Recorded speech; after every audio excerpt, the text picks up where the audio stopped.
Iisus Hristos. Amen. Այդպես մորերից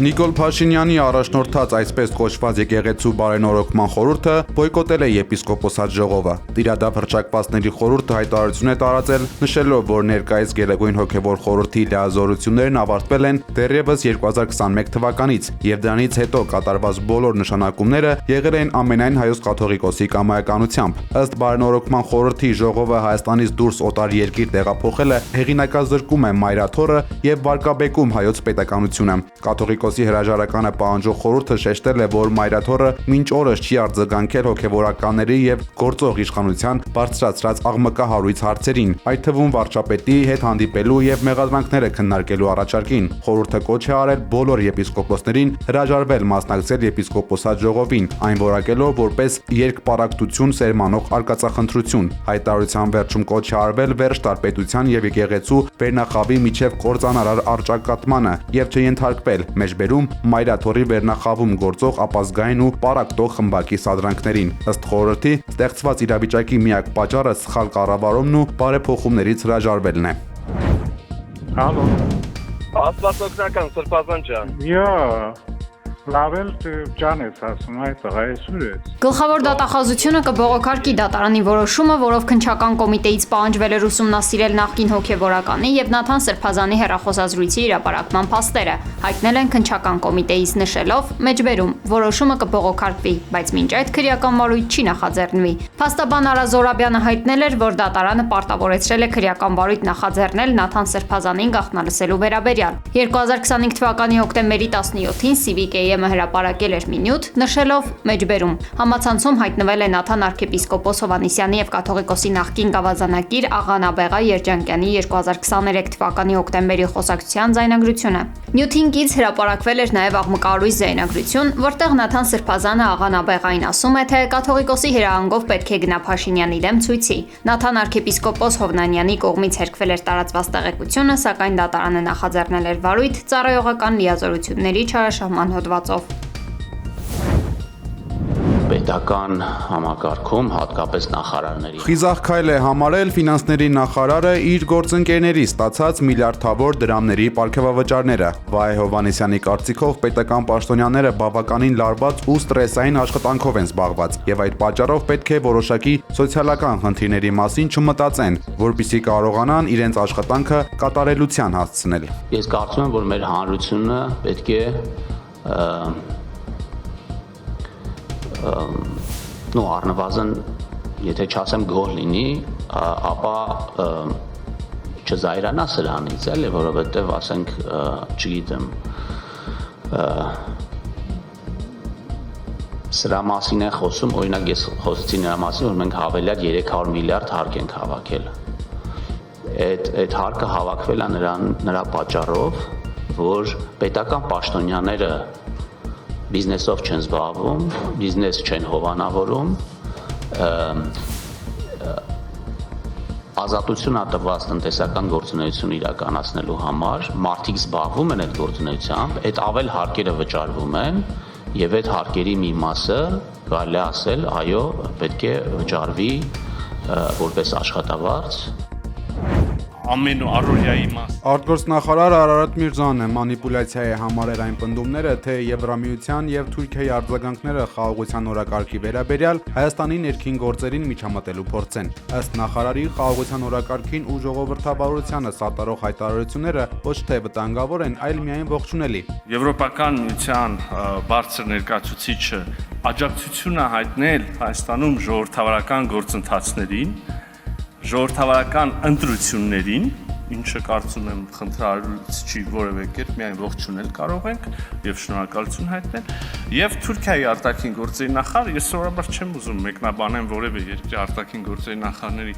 դիրքորոշումները, քննարկել կարող եմ մեկնաբանելը չգիտեմ ինչքան վա տեղին, բայց այդ հայտարարությունը կոնկրետ աջակցություն էր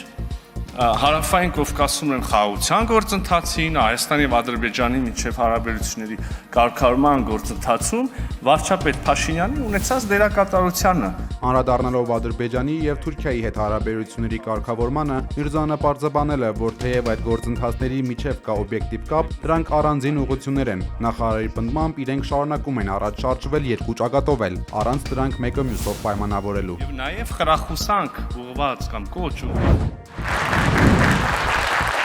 Ադրբեջանի իշխանությունները սկսել են օկուպացված Ստեփանակերտի վերաբնակեցումը։ Ադրբեջանական լրատվամիջոցների փոխանցմամբ այսօր Ստեփանակերտը տեղափոխվել 36 ընտանիք, 162 մարդ։ Ալիևի վարչակազմը վերաբնակներին բնակեցնում է քանդված հայկական տների տեղում կառուցված շենքերում։ Ադրբեջանական լրատվամիջոցները սակայն չեն հայտնել, թե ինչ առնչություն ունեն այդ վերաբնակները Լեռնային Ղարաբաղի հետ։ Չի բացառվում, որ նորաբնակները լինեն Մերձավոր Արևելքից բերված ահաբեկիչները։ Ադրբեջանական ԶԼՄ-ների տվյալներով 2021 թվականից ի վեր Լեռնային Ղարաբաղում 26513 մարդ է վերաբնակեցվել։ Ադրբեջանն ընդունել է Դոնալդ Թրամփի Գազայի խաղաղության խորհրդին միանալու առաջարկը։ Ըստ ադրբեջանական լրատվամիջոցների ԱՄՆ նախագահ Դոնալդ Թրամփը դեռ հունվարի 16-ին է Ադրբեջանին առաջարկել դառնալ խորհրդի հիմնադիր անդամ։ Ադրբեջանի նախագահը Թրամփի առաջարկը օդում կախված չի թողել։ Մեծարգո փոխխոսնակներ, հարգելի գործընկերներ, Քաղաքացիական պայմանագիր խմբակցության падգամավոր Ռիփսի Մեհունանյանը հրաժարականի դիմում է ներկայացրել, խնդրելով իրեն ազատել ազգային ժողովի առողջապահության հարցերի մշտական հանձնաժողովի նախագահի պաշտոնից։ Հրաժարականի վերաբերյալ իր ցանկությունը падգամավորը կապել է վերջին շրջանում իր գաղափարների վերաբերյալ քաղաքացիների քննադատություններին։ Բացի հրաժարականից Ռիփսի Մեհունանյանը ինքնաբացարկ կհայտնի առաջիկա խորհրդարանական ընտրություններում քաղաքացիական պայմանագիր կուսակցության համամասնական ցուցակում ընդգրկվելուց։ Վերին Լարսի անցակետով Վրաստանից Ռուսաստան տանող ճանապարհը բացվել է թեթև մարդատար ավտոմեքենաների համար, հայտնել է Վրաստանի ավտոմոբիլային ճանապարհների դեպարտամենտը։ Մցխեթա Ստեփանձմինդա Լարս միջազգային նշանակության ավտոճանապարհի Գուդաուրի կոբի հատվածում երթևեկությունը վերականգնվել է մարդատար մեքենաների համար։ ԱՄՆ նախագահ Դոնալդ Թրամփը հարցազրույցի ընթացքում կոշտ նախազգուշացում է արել Իրանին երկրից հնչող սպառնալիքների ֆոնին։ Նրա խոսքով, եթե ինչ-որ բան տեղի ունենա, նա հստակ հրահանգ է տվել իր մարդկանց։ Եթե երբևէ ինչ-որ բան տեղի ունենա, մենք պայթեցնելու ենք, ամբողջ երկիրը կվնասվի։ Ես ունեմ շատ հստակ հրահանգ, եթե ինչ-որ բան պատահի, նրանք կջնջվեն երկրի երեսից։ ԱՄՆ պետդեպարտամենտը հայտարարել է, որ աջակցում է իրանցիների համացանցից օգտվելու իրավունքին։ Վաշինգտոնի առավելագույն ճնշման քաղաքականությունը ուղղված է Իրանի իշխանությունների, ոչ թե երկրի քաղաքացիների դեմ։ Ինտերնետի հասանելիությունը հնարավորություն է տալիս ազատ արտահայտվել եւ բացահայտել իրականությունը։ Իրանի ռեժիմը փորձում է այն փակել, քանի որ վախենում է, նշել է գերատեսչությունը։ Ավելի վաղ Իրանի կառավարությունը հայտնել էր, որ մինչև ուրբաթ համացանցն ամբողջությամբ հասանելի կլինի երկրի տարածքում։ Վլադիմիր Պուտինի խոսնակ Դիմիտրի Պեսկովը չի բացահայտել Դավոսում հատուկ բանագնացներ Ուիտքոֆի եւ Քուշների հետ Դիմիտրիևի հանդիպման մանրամասները։ Ռուսաստան-ԱՄՆ հանդիպումը ոչ հրապարակային էր, իսկ ուկրաինական կարգավորմանը վերաբերող բոլոր հարցերը փակ բնույթ ունեն, ասել է Կրեմլի ներկայացուցիչը։ Նրա խոսքով կարևոր է ստանալ ամբողջ տեղեկությունը ԱՄՆ-ի, Եվրամիության եւ Կիևի միջև Ուկրաինայի հակամարտության խաղաղ կարգավորման քննարկումների վերաբերյալ։ Պեսկովը նաև հաստատել է, որ հունվարի 22-ին Ռուսաստանի նախագահ Վլադիմիր Պուտինը կհանդիպի ԱՄՆ բանագնաց Սթիվ Ուիտքոֆի հետ։ Նովոսիբիրսկում առևտրի կենտրոնի տանիքը փլուզվել է անցորդների աչքի առաջ։ Փլուզման հետևանքով 2 մարդ վիրավորվել է, մի քանի մեքենա վնասվել է։ Իտալիայի հարավում անբարենպաստ եղանակային պայմանների պատճառով երկարաձգվել է տագնապի բարձր ռեժիմը։ Հարի ցիկլոնը ողողել է Սիցիլիայի փողոցները անձրևաջրերով, 675 մարդ տարհանվել է։ ԱՄՆ ֆինանսների նախարար Սկոտ Բեսենտը Ֆրանսիայի նախագահ Էմանուել Մակրոնին խորհուրդ է տվել Գրենլանդիայում զորավարժությունների փոխարեն կենտրոնանալ ֆրանսիացիների համար ավելի կարևոր հարցերի վրա։ Նրա խոսքով Ֆրանսիայի բյուջեն ավերակների մեջ է եւ Մակրոնը չպետք է զբաղվի նման բաներով։ Ավելի վաղ Ֆրանսիան պահանջել էր ՆԱՏՕ-ի զորավարժություններ անցկացնել Գրենլանդիայում եւ հայտարարել, որ պատրաստ է ներդրում ունենալ։